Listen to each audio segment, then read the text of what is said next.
Setiap orang pasti ingin bekerja tanpa adanya tekanan, mengerjakan tugas tanpa diburu target, menikmati proses sebuah pekerjaan dan tentunya merasa bangga pada hasilnya. Hal tersebut dinamakan passion. Selamat datang di Podcast ID bersama gue Dimas Afif Mahdian dan kita akan membahas tentang passion. Sayangnya tidak semua orang bisa bekerja dengan passion. Terlebih ketika sudah memilih karir dan terlambat menyadari passionnya. Dalam video ini akan dibahas secara singkat mengenai passion. Jika digolongkan dari asal datangnya, motivasi ada dua jenisnya. Pertama, extrinsic atau eksternal yang berasal dari luar. Motivasi ini seperti pemberian gaji, uang lembur, pangkat, dan penghargaan. Yang kedua adalah intrinsik atau internal yang berasal dari dalam.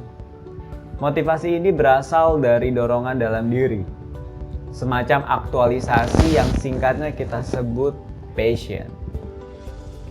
Para ilmuwan manajemen sepakat bahwa dorongan motivasi dari dalam diri bersifat lebih kuat daripada dari luar.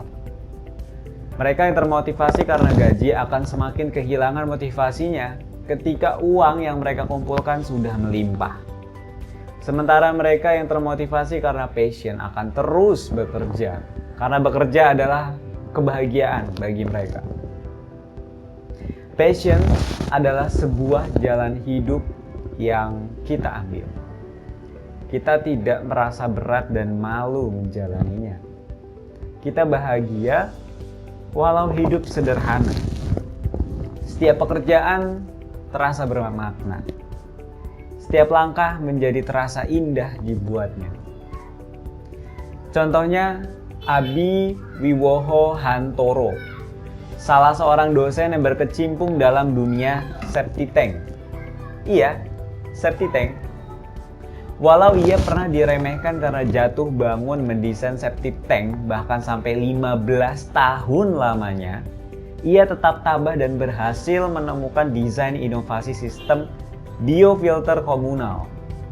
Kini, ia dinobatkan sebagai salah satu ahli septic tank di Indonesia dan bahkan mendapatkan penghargaan dari Menteri Kesehatan pada tahun 2018 lalu.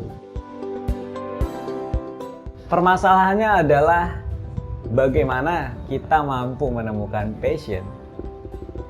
Passion dapat ditemukan minimal dengan 5 cara. Pertama, dari bakat yang kita sadari. Bukan hanya bakat, tetapi bakat yang kita bahagia ketika melakukannya. Misalnya, seperti berbakat dalam bidang akademis, dan kamu bahagia ketika belajar dan mengajar. Kemungkinan besar, kamu memiliki passion di dunia akademisi. Yang kedua, dari rasa cemburu. Jika kamu merasa cemburu kepada orang yang memiliki kelebihan tertentu, selain itu kamu terdorong untuk mampu menyaingi prestasinya, maka mungkin itu passion kamu.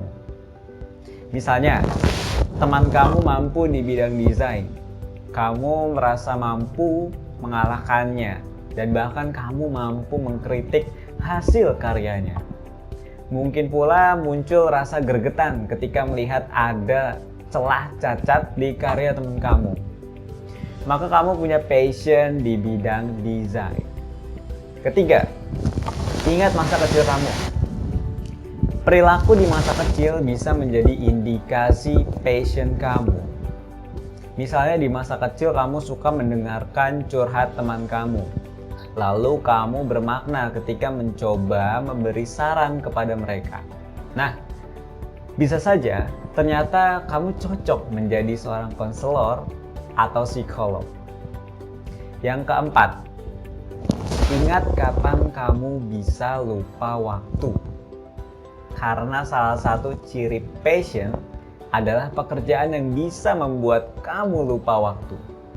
Misalnya, Kamu senang ketika sedang mengamati dan menggambar desain rumah atau gedung. Lalu kamu kaget ketika melihat jam, karena sudah berjam-jam terlewati. Tentu ini menandakan passion kamu di bidang arsitektur atau teknik sipil. Yang kelima, pekerjaan apapun yang kamu rasakan adalah bahagia dan tanpa tekanan. Bahkan ketika melakukan hal itu, kamu merasa seperti sedang bermain-main saja. Misalnya kamu seorang programmer yang sedang melakukan coding. Setiap kali kamu mencoba running codingnya, terasa berdebar-debar karena khawatir error. Tapi ketika error, bukan sedih, tetapi malah tertawa dan penasaran kode mana yang bikin error. Lalu, ketika berhasil running kodenya tanpa error, kamu melompat-lompat dan berjoget-joget kegirangan. Mungkin ada pula momen ketika kamu yakin kodenya error, namun malah runningnya secara sempurna dan membuat kamu tertawa terbahak-bahak dan terasa ingin salto karena bingung atas anomali itu. Terima kasih sudah menonton dan mendengarkan program Generasi Z. Bagi kalian yang suka dengan program Generasi Z, silakan like, komen, dan subscribe di channel YouTube Reaksi Indonesia. Serta juga kalian bisa men-follow Generasi Z di Spotify. Oke, see you next time everyone. Stay healthy and bye-bye.